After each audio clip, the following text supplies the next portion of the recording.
Hello everyone, সবাইকে জানাচ্ছি শুভ সকাল। তো সকাল বলতে এই নয় যে এখন সকাল 6টা, এখন বাজে বেলা 9:30।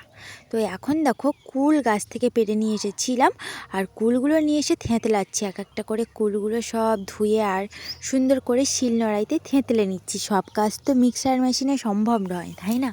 তো যে কুল মাখা খাবো সেটাও কি আবার মিক্সারে করে খেতে হয়? আর যেহেতু আমাদের নেই, সেটা নিয়েও কোনো আফসোসও নেই। তো যাই হোক, যখন কিনবো তখন আফসোস করব না হয়। কিন্তু আজকের আমি কুল মাখাটা এই যে শিলনোড়াতে থেঁতলে থেঁতলে বানাচ্ছি। আর কুল মাখাটা সম্পূর্ণ আমি একাই খাবো, কারণ আমার মেয়ে সব লঙ্কা ফঙ্কা দিলে কুল মাখা খাবেই না, তবুও অল্প করে লঙ্কা দেবো। যাই হোক, তো তোমরা দেখতে থাকো। সকাল সকালে একটু কিছু ব্রেকফাস্ট করে নিয়েছিলাম। তো সকালে অনেকবারই দেখছিলাম ইউটিউবে অনেকেই ভিডিও ছেড়েছিল, যে খাওয়া দাওয়ার ভিডিও, তাও আবার কুল মাখা। তো সেটা দেখে আমার একটু জিভে জল চলে আসছিলো, আমি আর লোভ সামলাতে পারিনি। তার জন্য আমিও মাখা করে কুল একদম মাখানো কমপ্লিট। এবার লবণ দেবো আর লঙ্কাও থেঁতলে নিয়েছি। একটু বাড়িতে ধনেপাতা আর কাসুন্দি হলে তো কথাই ছিল না, কিন্তু নেই ওগুলো বাড়িতে। তো সেই জন্য আর কি, বাড়িতে কাসুন্দি কেউ খুব একটা খায় না, সেই কারণে আমিও আর কিনি না আঁকার জন্য। তো ওই জন্য এখন কুল মাখা খাচ্ছি বাইরে বসে বসে। কুলটা জাস্ট দারুণ ছিল। তো এটা হচ্ছে আমাদের পুরনো ঘর, পুরনো ঘরের সামনেই বসে আছি। তোমরাও দেখে নাও আমাদের পুরনো ঘরটা। দারুণ লাগছিলো কুল মাখাটা খেতে। আমার মেয়েও চলে আসছিলো, ও খেলছিল। তারপরে আসলে ওকে আবার দিলাম।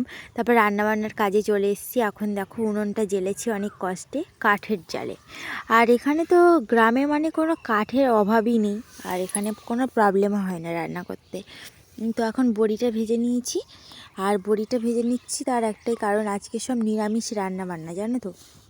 আজকে বৃহস্পতিবার, সেই কারণে আজকে সব নিরামিষ রান্না বান্না। বড়ি দিয়ে কি রান্না হবে সেটা তোমরা বুঝতেই পারবে। বাঁধাকপির একটা তরকারি বানাবো বড়ি দিয়ে, ঘন্ট টাইপের। কিন্তু বড়িগুলো কিন্তু একটাও ঘন্ট বানাবো না, ওগুলো গোটা গোটাই থাকবে।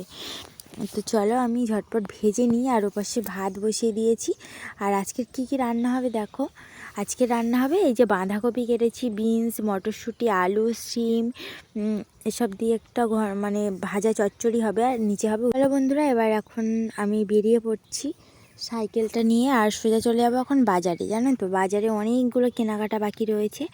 আর বেশ ঠান্ডাও তেমন নেই, কিন্তু চাদরটা নিলাম, না নিলেও নয়, সন্ধে যদি হয়ে যায় আসার সময় ঠান্ডা লাগবে, এই জন্য আর কি। আর এই যে সাইকেল চালাচ্ছি, রাস্তায় রোডের মধ্যেই রয়েছি এখন। তো এক হাতে ক্যামেরা করা, এক হাতে সাইকেল চালানো খুব টাফের ব্যাপার। কেন বলো তো, কখন মানে এখন যা যানবাহন বেশি হয়ে গেছে আমাদের এখানে, অটো থেকে শুরু করে টোটো, মোটর বাইক তো বলতেই হয় না। দেখো আমার পাশ থেকে একটা চলেও গেল। ওই জন্য খুব রিস্ক হয়, কারণ আমার সাইকেলেও কিন্তু ব্রেক নেই, ব্রেকটাও ভেঙে গেছে। হট করে আমি যে ব্রেকটা কষিয়ে দেবো সেটাও পারি না। তো চলো এখন বাজারের দিকে যাই। আর রাস্তাটা পুরো শুনশান, কেন জানি না, এই কদিন শুধু মেঘলা আর মেঘলা। জানি না সরস্বতী পুজোর দিনও যদি বৃষ্টি হয়ে যায় তাহলে সব কেসগুলো গন্ডগোল হয়ে যাবে। আজকে সারাদিনও মেঘলা, কালকেও মেঘলা ছিল। বিশ্রী বাজে একটা ব্যবস্থা এরকম। মানে ওয়েদার যে কখন মতিগতি চেঞ্জ করে সেটাই হচ্ছে দেখা দেয়। কে কে সরস্বতী পুজোর প্রিপারেশান নিচ্ছ অবশ্যই জানিও কিন্তু। আর আমারও তো খুব ইচ্ছা রয়েছে দিনকারে ঘুরতে যাবো। জানি না, আমার আশাগুলো সব বিফলে চলে যায়, ওই জন্য আমি আর আশা করি না কোনো কিছু, জানো তো। তারপরে দেখো মেডিকেলে চলে এসেছি, আর মেডিকেলের সামনেও তোমাদের দেখাচ্ছিলাম। আর এইখানে কয়েকটা ওষুধের, এখানে প্রচুর রকম মেডিসিন পাওয়া যায়। যেগুলো না পাওয়া যায় সেগুলো আজকের অর্ডার দিলে কালকেই চলে আসে, কোনো প্রবলেম হয় না। এখন যে গ্রামও কিন্তু শহরের মতনই ব্যবহার শুরু করেছে। কোনো কোনো অংশে গ্রাম, কিন্তু গ্রাম বলেই যে কোনো অংশেই কমতি নেই, গ্রামেও কিন্তু সব কিছু হয়। আর শহরেও যেরকম, যে ধরো কোনো মেডিকেলে কোনো মেডিসিন পাওয়া গেল না, কিন্তু সেটা কিন্তু বলে দেয় যে কালকে আসলে দিয়ে দেবো। সেরকমই একটা সিস্টেম হয়েছে। আমার মারও ওষুধ অর্ডার দিতে এসেছিলাম, কালকে এসেছিলাম, কিন্তু আজকেই দিয়ে দিল। মাত্র 24 ঘন্টার ব্যবধান, তাও হয়নি, হয়তো 22 ঘন্টা টোনটা হয়েছে, কারণ কালকের আরও অনেক আগে দিয়ে গেছিলাম। তো তারপরে অনেক পর আমাকে ফোন করে বলল বিকেলে যে মেডিসিনটা চলে এসেছে, নিয়ে যাও। তো তারপর চলে এসেছি। আর এখানে অনেকগুলো ভুসিমালের বাজারও করে নিয়েছি। আর বলতে অনেকগুলো ওই যে মুদিখানার দোকানের বাজার, সব মুড়ি, চানাচুর, বিস্কিট, তারপরে কেরোসিন তেল, মানে যেসব সংসারের সরঞ্জাম। তো আসার সময় আবার মিষ্টির দোকানেও গিয়েছিলাম, দেখতেও পেলে, কাকিমার কাছ থেকে মিষ্টিও নিয়ে চলে এসেছি।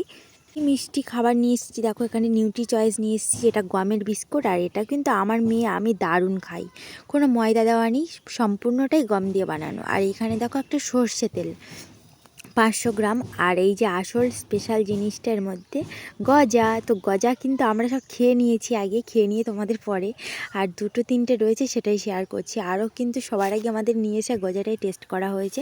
তারপর দেখো যে টমেটো কেটেছি, আর এটা মুড়ি মাখা করবে সিঙ্গাড়াটা ভেঙে ভেঙে। তো মায়ের সিঙ্গাড়া আর আমার সিঙ্গাড়াটা ছিল, তো মা আর আমি ভাবলাম একটু মুড়ি মাখা খাই, তো এই জন্য আর কি খেয়ে নিচ্ছি। আর আমার বাবারটা আর আমার মেয়েরটা দুজনকে দিয়ে দিয়েছে, ওরা খেয়ে নিয়েছে। ওরা মুড়ি মাখা টাকা খাবে না বললো, কিন্তু সবাই দেখো এখন বসে আছে মুড়ি মাখা খাওয়ার জন্য। তো আজকের ভিডিওটা ঠিক এই পর্যন্ত আমার ডেলি ব্লগে।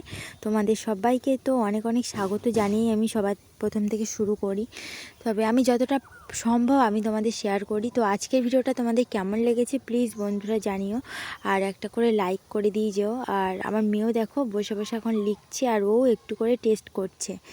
তো আজকে সবাইকে টাটা জানাচ্ছি। আর আজকে রাতের রান্নাবান্নার কথা আর বলোই না, কারণ আজকের বৃহস্পতিবার।